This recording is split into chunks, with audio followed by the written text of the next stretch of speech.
Em relação à educação, não tem, isso que eu vou te falar agora não tem muito a ver com a pandemia em si. Eu acho que é um problema crônico do Brasil, que é o seguinte, cara, por que a gente não tem umas políticas de educação de base, desde sempre, de longo prazo? Porque, ó, eu tenho um palpite, que é o lance de, pô, isso daí é um troço que só vai dar resultado daqui a 40, 50 anos e, portanto, não dá voto. Por que que tu... Isso você tem toda a razão, cara. Toda a razão. Deixa eu falar pra vocês um negócio. O Brasil acordou pra educação, meia boca, na Constituinte de 88. Não por coincidência, 100 anos depois da abolição da escravatura. Olha só, cara. Olha o que eu tô te contando aqui, que as pessoas não se dão conta. Nós abolimos a escravidão em 1888. Um dos últimos países no mundo, inclusive. Um dos últimos países do mundo. O Brasil foi o último país a criar uma universidade. O último país das Américas a criar uma universidade. Foi o único país que criou uma universidade só no século XX. Os negros, em 1884 ou 3, agora não tô...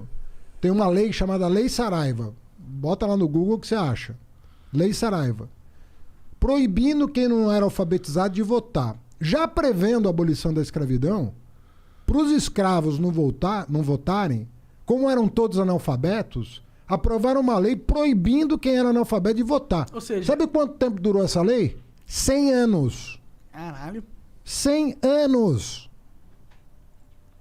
E aí você fala, bom, mas então alfabetizaram? Não.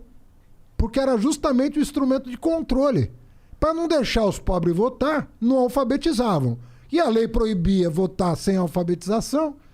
Resultado, nego, ninguém votava. Era um desincentivo muito grande para investimento em educação.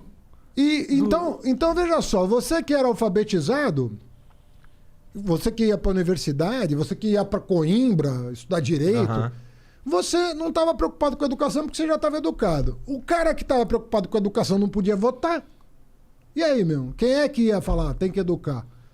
Então, verdade. O Brasil, cara, não tinha compromisso com a educação.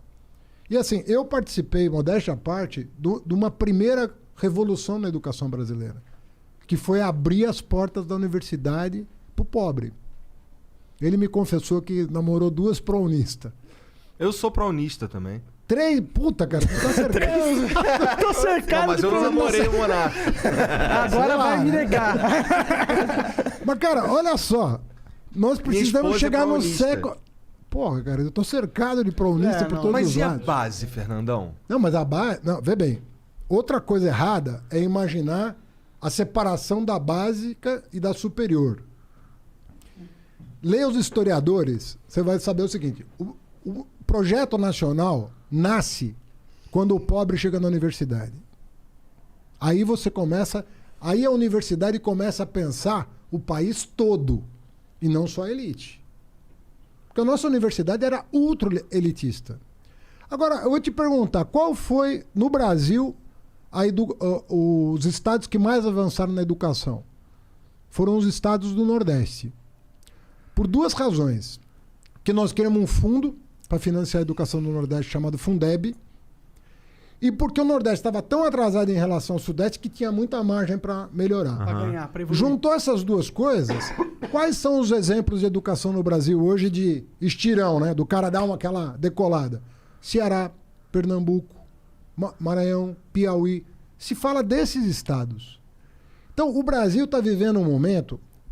A pessoa vai falar, porra, mas falta muito. Mas nós começamos a fazer. Nós começamos a fazer tem 20 anos. Mas eu acho isso, cara. Nós começamos a fazer alguma coisa por esse país. No golpe militar de 64, tinha 200 mil universitários no Brasil. 200 mil universitários. Vamos lembrar que em 1970, na Copa do Mundo, a gente tinha 90 milhões de brasileiros, né? 6 anos antes, só tinha 200 mil universitários. Hoje nós temos o quê? 210 milhões de brasileiros. Ou seja, um pouquinho mais do que o dobro.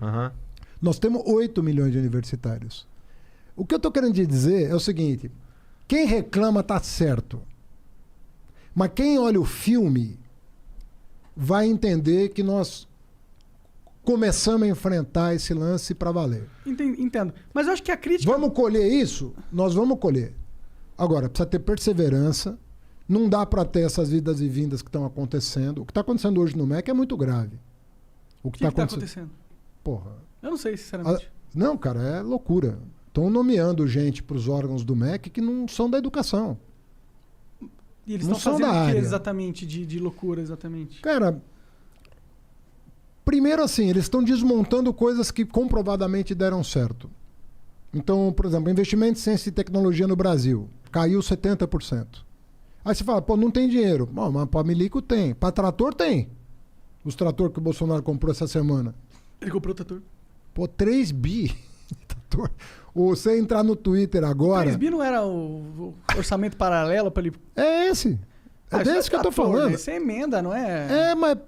trator, entendi, é uma gíria. Desculpa, é que eu não sou, eu tô achando que é trator mesmo. Não, mas é também. Entendi, ó. Não é só, mas é também. Entendi. Ou seja, ele tá num jogo com o Congresso de toma lá da cá, que ele botou no Ministério do Desenvolvimento Regional, não sei qual que é o nome, que mudou tudo que é nome, ele botou 3 bi para ele cuidar, na relação direta com os parlamentares. Pô, tem 3 bi para trator e não tem 3 bi para ciência e tecnologia? Não tem 3 bi para fazer o censo? O censo geralzão, é a coisa mais importante para as políticas públicas. Pra você saber. Censo é foda. Custa 2 bi. Tem 3 para trator e não tem 2 pro censo. Então, você vai vendo que, pô, tem alguma coisa errada. É que esse trator é o que garante a governabilidade.